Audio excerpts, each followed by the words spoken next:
చిన్న బాలుడి నృత్యం. ఒక ప్రశాంతమైన గ్రామంలో రాజు అనే చిన్న పిల్లవాడు డ్యాన్స్ చేయడం చాలా ఇష్టపడేవాడు. సంగీతం వినిపిస్తే చాలు అతని కాళ్ళు సంతోషంగా కదిలేవి. అతను పొలాల్లో, నది వద్ద, గ్రామ చౌరస్తాలో కూడా నాట్యం చేసేవాడు. ఒకరోజు గ్రామంలో ఒక పెద్ద పండుగ జరిగింది. అందులో రాజు కూడా నాట్యం చేయాలని ఆశపడ్డాడు. అయితే పెద్ద పిల్లలు అతన్ని చిన్నవాడిని అని నవ్వుకున్నారు. కానీ రాజు విరమించలేదు. రాత్రి పగలు అనకుండా నృత్యాన్ని సాధన చేశాడు. పండుగ రోజు డోలు మోగగానే రాజు తన హృదయంతో నాట్యం చేశాడు. అతని కదలికలు ఉత్సాహంతో నిండిపోయాయి. అతని ప్రతిభను చూసి గ్రామస్తులు ఉల్లాసంగా కేరింతలు కొట్టారు.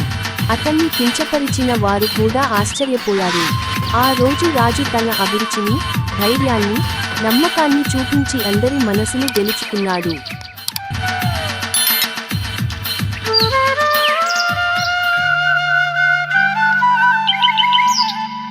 మరిన్ని వీడియోస్ చూడాలంటే like, share, subscribe and comment చేయండి. Thank you.